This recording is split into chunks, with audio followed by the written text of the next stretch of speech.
The signal from the void. The observation deck of the Council monitoring station hummed with the usual quiet efficiency until the alarm shattered the peace. Quincera's fingers flew across her console, her violet skin catching the light of distant stars as she worked to isolate the source. As senior investigator for the Galactic Council, she had analyzed thousands of anomalies over the past decade. This one made her breath catch. "Impossible," she whispered, replaying the signal pattern for the third time. The frequency was ancient, predating every known civilization in Council space. More troubling was the encryption. It matched nothing in the public archives. But Quincera had access to deeper records, ones sealed behind warnings and classified locks. With trembling hands, she entered her highest clearance codes. The match appeared instantly. Human. Origin unknown. Status: extinct. Her supervisor materialized on the holographic display, his insectoid features twisted with concern. "You will investigate personally, Investigator Quincera. Take no risks. If this is some pirate trick using old codes, apprehend them. If it is something else..." He paused, mandibles clicking nervously. "Report directly to the High Council. Tell no one else." 3 days later, Quincera's scout vessel dropped out of hyperspace at the edge of the Forbidden Zone. The sector had been marked as dead space for over 3 centuries, avoided by all civilized races. Yet here she was, following a signal that shouldn't exist from a species that shouldn't be alive.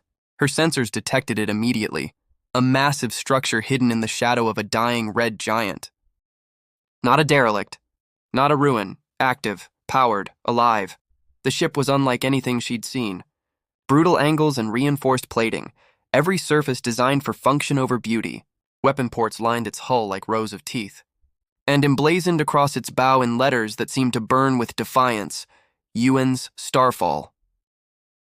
"This is Council Investigator Quincera to unidentified vessel," she transmitted, her voice steadier than her heartbeat. "You are in Council-monitored space. Identify yourself immediately." Silence stretched for 30 seconds. 60. Then a voice responded, deep and carrying an accent she'd only heard in historical recordings. "This is Captain Talon Reeve of the United Nations starship Starfall. We are human, and this sector belongs to us." Quincera's blood ran cold.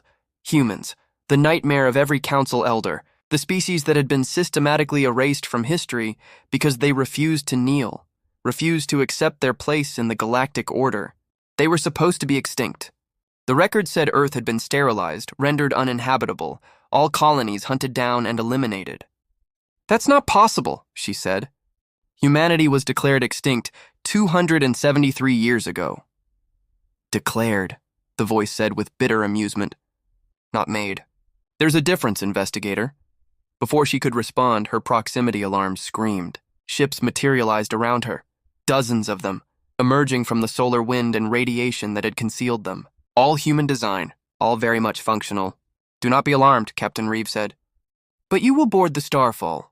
We have much to discuss." Quincera knew she had no choice. Her ship was surrounded, her weapons uselessly outmatched. She could trigger the emergency beacon, but the nearest Council fleet was weeks away. With resignation warring with curiosity, she accepted the docking coordinates. The airlock cycled, and she stepped onto a human vessel for the first time in her life. The corridors were clean but utilitarian, lined with crew members who watched her with eyes that burned with generations of anger. They looked so similar to species she knew, yet different in subtle ways, their movements efficient, their expressions guarded, their very presence radiating a barely contained intensity.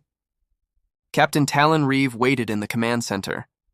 He was tall and broad-shouldered, with gray threading through dark hair and scars marking weathered skin.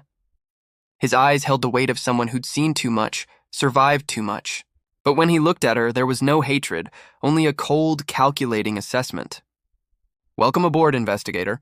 I apologize for the dramatic reception." His voice was smoother now, almost gentle. "But we've learned to be cautious with council representatives." "You should be extinct," Quincera said, hating how her voice trembled. "We should be," Talon agreed. "Your people made certain of that. Or so they thought. But humans have a stubborn habit of surviving." A younger woman appeared at his side, moving with the fluid grace of someone born in space rather than on a planet. Her auburn hair was pulled back, revealing sharp features and eyes the color of storm clouds. "Captain, the fleet reports all ships accounted for. We're ready for whatever the council sends. Thank you, Nix. Talon gestured to the woman. This is Nix Corvus, my navigator and chief of operations. Nix, meet investigator Quincera, our first official contact with the Galactic Council in nearly 3 centuries. Nix's gaze locked with Quincera's, and something electric passed between them. The human woman's expression softened almost imperceptibly, curiosity replacing the hard edge. You came alone, Nix observed. Either you're very brave or they don't value you much. I volunteered, Quincera heard herself say, unable to look away from those gray eyes. Someone had to discover the truth. And now you have, Talon said gravely. The question is, what will you do with it? Ghosts and memories. Quincera returned to council space with a report that sent shockwaves through the high council chambers. She stood before the assembled leaders, their varied forms casting strange shadows in the holographic light, and spoke the words they'd hoped never to hear again. Humanity survives. Their fleet numbers in the hundreds, possibly thousands. They have military capability far beyond what our records suggested, and they remember everything. The chamber erupted. Accusations flew. Some called her report impossible, others demanded immediate military action. The High Speaker, an ancient being whose species had helped orchestrate Earth's destruction, raised a crystalline appendage for silence. You will maintain surveillance, investigator. Do not engage.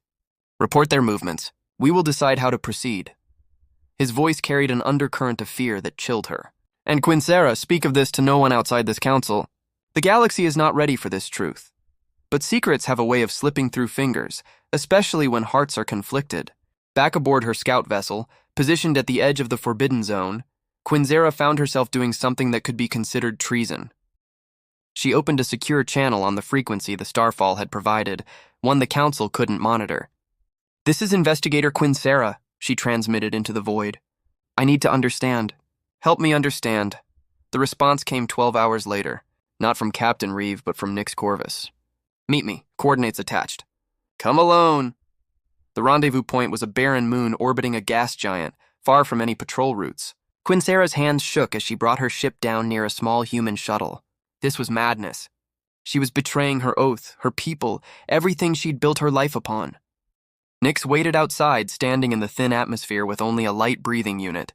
As Quincera approached, she was struck again by the human's presence, the way she moved with unconscious confidence, the way those gray eyes seemed to see through every defense. You came, Nix said, surprise evident in her voice. I had to know the truth. Not the Council's version. Yours. They walked together across the moon's barren surface, boots crunching on ancient regolith beneath twin sunsets. Nix began to speak and the words poured out like a wound finally opened. I was born on the colony ship Exodus, 73 years after Earth fell. I've never breathed unrecycled air, never felt real rain, never walked on soil that wasn't manufactured in a hydroponics bay. Everything I know about Earth comes from stories passed down through 3 generations of survivors. She pulled up a holographic image from her wrist device. It showed a blue-green world, vibrant and alive. This was our home. Oceans covering 70% of the surface. Forests that stretched for thousands of kilometers. Cities where billions lived and dreamed and loved. The Council said we were too dangerous, too unpredictable, too unwilling to submit to their authority. Quincera stared at the image, her throat tight. What happened? They came in force. 12 Council species united for the first time in history. United against us. They said it was for galactic stability. They said humanity threatened the peace. Nix's voice dropped to almost a whisper. They burned our world from orbit, boiled the oceans, shattered the crust. Millions died in the first hour, billions in the weeks that followed. Those of us who survived did so because we were already in space, explorers, colonists, military vessels on patrol. I didn't know, Quincera said, and it was true. Her species had joined the Council 2 centuries after the war. The records say humanity attacked first, that you were expanding aggressively. We were exploring. We were meeting new species, trading, learning. Yes, we defended ourselves when attacked. Yes, we refused to surrender our sovereignty, but we never sought conquest. Nix turned to face her, and in the dying light, tears tracked down her face. Do you know what it's like, Quincera? To grow up among the ruins of your entire civilization? To know your people once stood among the stars as equals and now exist only in the shadows? Without thinking, Quincera reached out and brushed away one of those tears. Nyx caught her hand, holding it against her cheek. The touch sent electricity through them both. I shouldn't be here, Quincera whispered. If the council knew, then don't go back, Nyx said, her voice rough with emotion. Stay, help us. Help us show the galaxy that we're not the monsters they made us out to be. It's not that simple. Isn't it? Nyx stepped closer, their faces inches apart. You've seen us. You know we're not what they say. You know the truth now. The kiss happened like a supernova, sudden, fierce, inevitable. Quincera had never felt anything like it, this collision of loneliness and desire and desperate hope. When they finally broke apart, both breathing hard, the galaxy felt different somehow. Aboard the Starfall, Captain Talon Reeve stood in his quarters studying the holographic projection of Council space. His second-in-command, Sable Frost, leaned against the doorframe, her expression unreadable. The investigator is making contact with Nyx again, Sable reported. Third meeting this week. I know. Do you trust her? Talon was silent for a long moment. I trust that she wants to do the right thing. Whether that's enough? He shook his head. The council will come, Sable, they always do. And when they arrive, all the truth and good intentions in the galaxy won't stop the bloodshed. Then we prepare for war. We've been preparing for 3 centuries, Talon said quietly. Every child born on our ships grows up learning tactics before they learn to read. Every resource we've scraped together has gone into rebuilding our strength. We've become exactly what they feared, a species shaped entirely by survival and revenge. He looked at his scarred hands. Sometimes I wonder if we've lost what made us human in the first place. Sable placed a hand on his shoulder. We're still human, Talon. We still love. We still hope. That investigator and Nyx prove it. Maybe that's our real weapon, not our ships or tactics, but our refusal to become the monsters they called us. Far away on that barren moon, Nyx and Quincera lay together beneath unfamiliar stars, sharing warmth in the cold vacuum of space, sharing secrets in the darkness of ignorance, and sharing a fragile hope that somehow, impossibly, love might be stronger than hate. But hope, like peace, is a fragile thing, and war was already stirring in the council chambers. The Border War. The council's patience had run out. Admiral Draven Kellis commanded the war fleet assembled at the border, 300 warships representing every major species in council space. His reputation was built on ruthless efficiency, and his orders were clear: eliminate the human threat permanently. They had their chance at extinction, Draven announced to his commanders via holographic conference. We gave them the gift of a quick death centuries ago. They refused it. This time we will be thorough.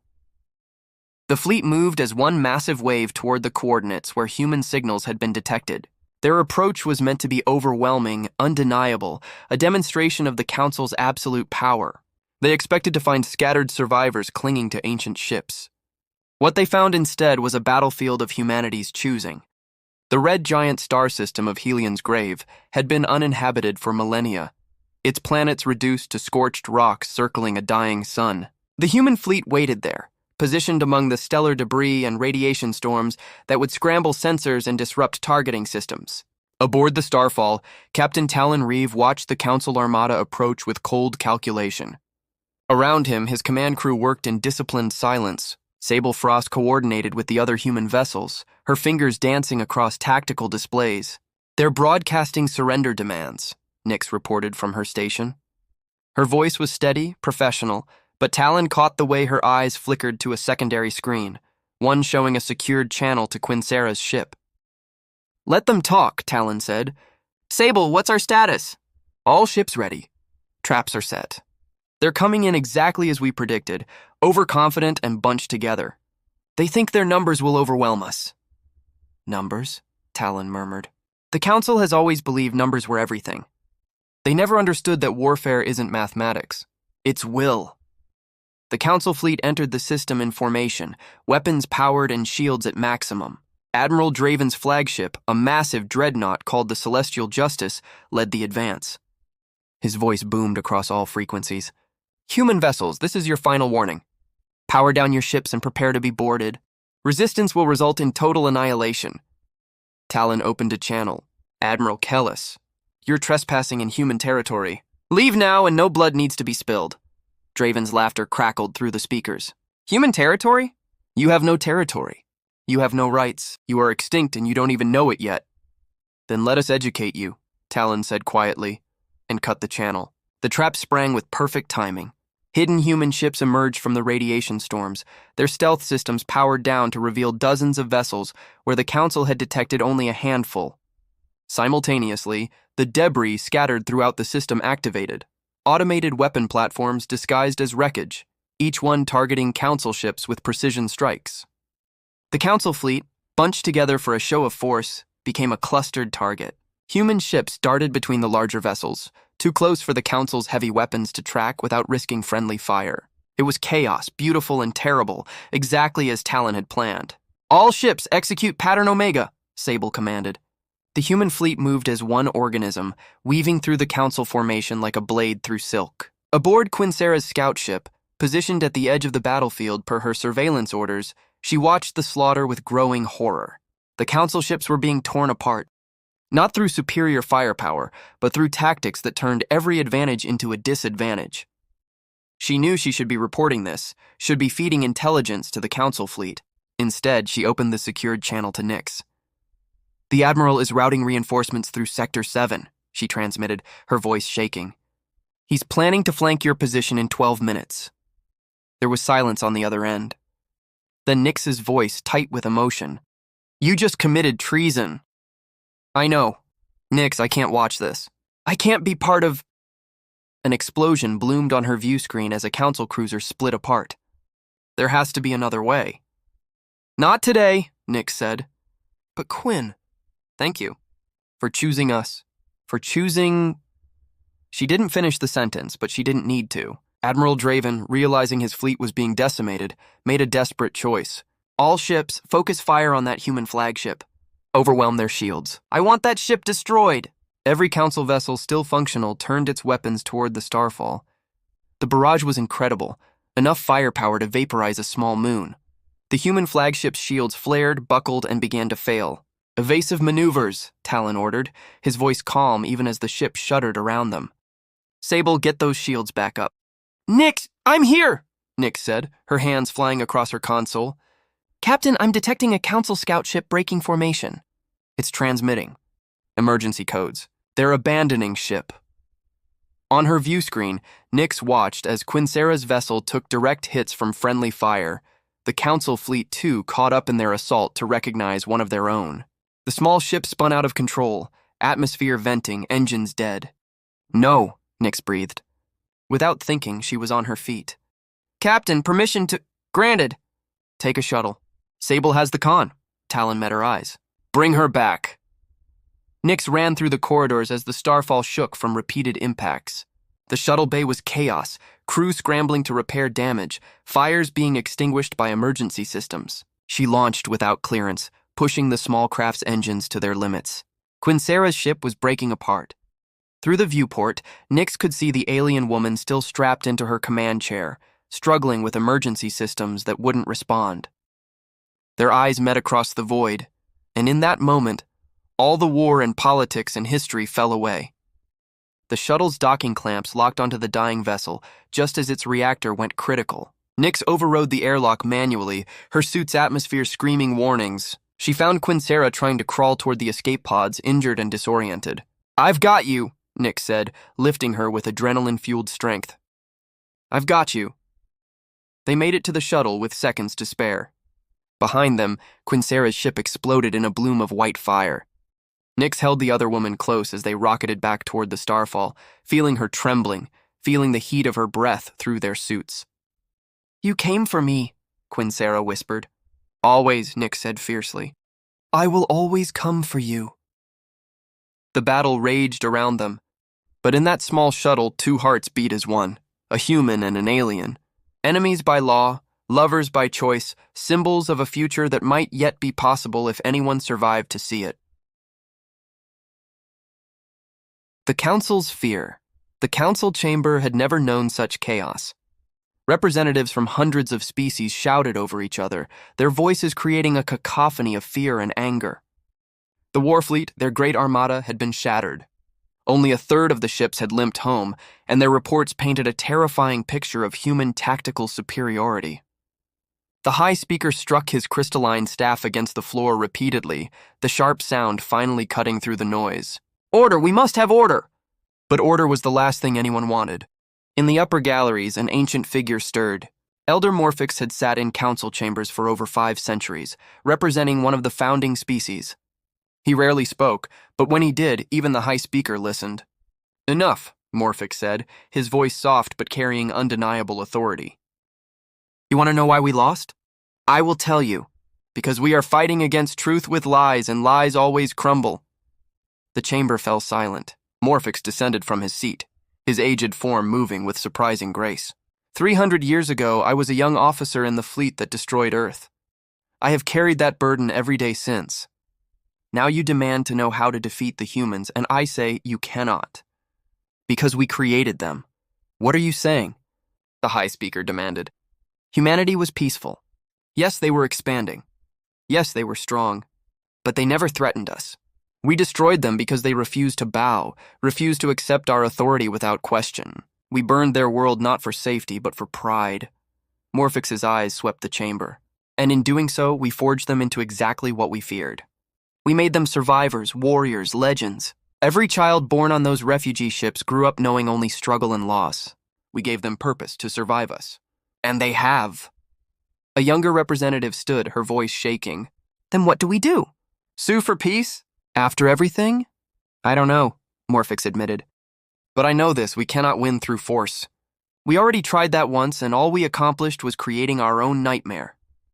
Meanwhile, aboard the Starfall, Nyx sat beside Quinzera in the medical bay. The alien woman's injuries were healing thanks to human medical technology, but the deeper wounds were harder to treat. She had been declared a traitor by the Council, her entire life's work erased in a moment of choosing love over duty. They're calling for my execution, Quinzera said quietly, staring at the Council transmissions on a datapad. Species-wide broadcast. My image is everywhere, the traitor who sided with humanity's return. You saved hundreds of lives, Nyx countered, taking her hand. Including mine. Did I? Or did I just make everything worse? Quinzera looked at their intertwined fingers, one violet, one pale brown. How can this possibly work? Your people hate mine. Mine fear yours. What future could we possibly have? Nyx leaned forward, cupping Quinzera's face gently. The future we make, together. You're not alone in this. I'm with you. Talon is with you. Every human who survived because you warned us is with you. Their kiss was gentle this time, not the desperate passion of their first encounter, but something deeper, a promise made in the face of impossible odds. When they parted, Quinzera rested her forehead against Nyx's. I love you, she whispered. Is that foolish? After such a short time? No, Nyx said firmly. In war, time moves differently. Every moment might be our last. I love you too, and I'm not letting you go. Captain Talon found them there an hour later. He cleared his throat awkwardly, and both women pulled apart, though they didn't release each other's hands. Sorry to interrupt, Talon said, but we have a situation. The Council wants to negotiate. Nyx stood slowly. A trap? Maybe, probably, but we can't ignore it. They're offering a formal parley under ancient accords. If we refuse, every neutral species in the galaxy will turn against us. Talon looked at Quinzera. They're demanding you be returned to face justice as a condition of talks. No, Nyx said immediately. Absolutely not. I'll go, Quinzera said quietly. Are you insane? Nyx turned to her. They'll execute you. If I don't go, this war continues. More people die. Both our peoples suffer. Quinzera stood, wincing at her healing injuries. But I won't go as a prisoner. I'll go as your representative. Let me speak for humanity before the Council. Let me tell them the truth. Sable Frost entered the medical bay, her expression grim. Captain, the fleet's ready. If we're going to push toward Council core worlds, now's the time. Their defenses are in disarray. That's the question, isn't it? Talon said heavily. He moved to the viewport, staring out at the stars. Do we press our advantage? Destroy the Council before they can regroup? Or do we try for peace, knowing it might be a trap? What does your heart tell you? Nyx asked. Talon was quiet for a long moment. My heart died with Earth. All I have left is duty. Duty to the people who survived, who trusted me to lead them home. But what home are we building? One founded on revenge? Will that honor the billions we lost? My vote is for war, Sable said bluntly. The council won't change. They'll regroup and come at us again. Better to end this now. And create a galaxy ruled by fear? Quinzera challenged. You'll become exactly what they said you were. She's right, Talon said, turning from the window. His decision seemed to age him 10 years in an instant. We go to the parley. We give peace one chance. But, he fixed Quinzera with a hard stare, you don't go alone. Nyx accompanies you as co-representative. And if the council makes one wrong move, we light up their worlds like birthday candles. Understood? Nyx took Quinzera's hand again. Understood, Captain. 2 days later, they stood together before the full Galactic Council. The chamber was packed, broadcast to every corner of known space. Quinzera, wearing simple clothes rather than her investigator uniform, stood beside Nyx in her human military dress. They presented a striking pair, living proof that cooperation was possible. Elder Morphic stepped forward. The council recognizes investigator Quinzera, charged with treason, and navigator Nyx Corvus representing humanity. Speak your truth. Quinzera's voice was steady as she began. 300 years ago, you destroyed a world. Today I stand here to say that crime must be acknowledged before there can be peace. The chamber erupted, but this time it wasn't in chaos. It was in conversation, painful, difficult, but finally honest. The lies were crumbling. Truth at last had found its voice.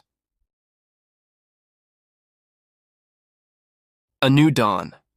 The council chamber had become a crucible where centuries of lies were finally being burned away. For 3 days, testimony continued. Quinzera stood at the center, her voice never wavering as she presented evidence she'd gathered, records that had been sealed, hidden, manipulated. Beside her, Nyx provided the human perspective, sharing recordings from survivors, showing the faces of generations born in exile. The High Speaker tried to maintain control, but his authority was crumbling with each revelation. Species that had joined the council after the war demanded answers. Why had they been lied to? What other truths had been buried? On the 4th day, Admiral Draven Kellis made his final stand. The military commander rose from his seat, his scaled features twisted with anger. This is sentiment and weakness. Humanity was a threat 300 years ago, and they're a threat now. This traitor, he pointed at Quinzera, has poisoned your minds with romance and lies. I say we finish what our ancestors started. Exterminate them completely. His words hung in the air like a death sentence. Many in the chamber nodded. Fear was easier than change, violence simpler than justice. The vote would be close. Too close. Nyx felt Quinzera's hand tremble in hers. They had known this moment might come, had prepared for it. But standing in the face of potential genocide made preparations seem hollow. Then Elder Morphic stood once more. The ancient being moved to the center of the chamber, and when he spoke, his voice carried the weight of centuries. Admiral Kellis speaks of threats. I will speak of shame. I was there when we burned Earth. I watched the oceans boil. I heard the screams across every frequency as billions died. And do you know what haunts me most? Not the act itself, terrible as it was, but the knowledge that we did it not for safety, but for pride. Humanity's only crime was refusing to kneel. He turned slowly, making eye contact with representatives throughout the chamber. Now we have a choice. We can repeat history, ensure more centuries of hiding and hatred, or we can acknowledge our crime and build something new. The Admiral calls this sentiment. I call it wisdom. The universe watches us now. What legacy will we leave? The chamber erupted in debate. Representatives huddled in groups, species conferring with allies. Quinzera swayed slightly, exhaustion catching up with her. Nyx steadied her immediately, whispering, Whatever happens, we face it together. Together, Quinzera echoed, drawing strength from the word. The vote was called. One by one, species cast their decision. The chamber's holographic display tracked the count. Red for continued hostilities, blue for peace negotiations. For agonizing minutes, the numbers climbed neck and neck. Red pulled ahead, then blue, then red again. Finally, only one vote remained. Elder Morphix's own species, the Zephrani, one of the council's founding members. Their representative was a young female, barely of age to hold office. She stood looking terribly small in that vast chamber. The Zephrani have carried the burden of what we did to Earth longer than most, she said, her voice clear despite her youth. My grandmother told me stories of the war. She said it was necessary. But after hearing the truth, I know it was not necessary. It was cruelty. The Zafrani vote for peace, and we formally apologize to humanity for our role in the destruction of Earth. Blue surged ahead. The vote was decided. The chamber fell into stunned silence, then erupted, half in celebration, half in fury. Security forces moved to control the chaos as heated arguments broke out between species. The High Speaker, seeing his authority slip away, made one final attempt. This vote means nothing. Humanity must still answer for what? Nyx's voice cut through the chamber like a blade. She stepped forward, leaving Quincera's side for the first time since the proceedings began. For surviving? For refusing to die quietly? For becoming strong enough that you couldn't ignore us anymore? She looked around at the assembled species. You want us to answer for something? Fine, we answer for existing. We answer for remembering. We answer for refusing to let your lies become the only truth. Is that crime enough for you? Silence. Then, from the back of the chamber, a single representative began to clap. Another joined. Then another. Soon half the chamber was applauding. Not everyone, never everyone, but enough. Enough to matter. Admiral Draven stormed from the chamber, his supporters following. The council had fractured, but from that fracture something new could grow. 3 months later, the formal treaty was signed aboard a neutral station orbiting a white dwarf star. Captain Talon Reeves signed for humanity, his hand steady despite the magnitude of the moment. The council presented a collective signature, though notably absent were several species who'd refused to acknowledge the peace. This doesn't solve everything, Talon said to Sable as they watched the signing ceremony. There will be holdouts, resistance, maybe even continued attacks. But it's a start, Sable replied. That's more than we had before. The treaty included several key provisions. Formal recognition of humanity's right to exist, compensation for Earth's destruction in the form of 3 uninhabited worlds suitable for colonization, and most importantly, a truth commission that would make public all records of the war. But for Nyx and Quincera, the treaty meant something more personal. They stood together on an observation deck of the station, watching the diplomatic ships depart. In Nyx's hand was a small data chip, legal documentation from both human and council authorities recognizing their union. Married, Quincera said wonderingly. I never thought, after everything. Neither did I, Nyx admitted. She pulled the other woman close, resting her chin on violet-skinned shoulder. But we're going to make it work. You, me, and whatever insane galaxy we're building together. There's something I need to show you, Quincera said softly. She pulled up a holographic display showing coordinates. One of the treaty provisions, humans get to reclaim their memorial sites. This is one of them, Nyx's breath caught. Is that Earth's moon? It survived the bombardment. The council has declared it a protected heritage site. We can go there, together. 2 weeks later, their small shuttle descended toward the lunar surface. The moon was scarred, cratered, but intact. On its surface, someone, perhaps human survivors, perhaps sympathetic aliens, had built a simple monument. A pillar of stone carved with names. Billions of names. Everyone who had died when Earth burned. Nyx and Quincera stood before it in their environmental suits, hand in hand. Behind them, the Earth itself hung in the sky, or rather what remained of it. A dead world, its surface cooled to lifeless rock. But even in death, it was beautiful somehow. A reminder of what had been, and a warning of what could happen again if hatred was allowed to rule. I wish I could have seen it, Nyx whispered. Earth. The real Earth, alive and blue. Maybe someday your children will see something like it, Quincera said. On one of the new worlds. A fresh start. Our children, Nyx corrected gently. Quincera smiled through tears. Our children, human, alien, and everything in between, living in a galaxy that learned from its mistakes. They stood there for a long time, 2 figures alone on an ancient moon, watching the ghost of Earth turn slowly in the void. Behind them, transmitted across every frequency in the galaxy, Elder Morphix's final speech played once more. We cannot undo what was done. We cannot bring back the dead. But we can choose to honor them by building a future where such atrocities are impossible. Where species meet as equals. Where love is stronger than fear. Where humanity, once forgotten, once destroyed, takes its rightful place among the stars. Not as conquerors, but as partners in the great work of civilization. Nyx squeezed Quincera's hand. Together, they turned from the monument and walked back toward their shuttle. Behind them, Earth's moon continued its eternal orbit around a dead world. But ahead of them, the stars burned bright with possibility. The age of forgetting was over. The age of remembering had begun. And in that remembering, in that painful acknowledgement of truth, something new was being born, not perfect, not easy, but real. A galaxy where ghosts could finally rest, where survivors could finally heal, and where two hearts from different worlds could beat as one. The future was uncertain.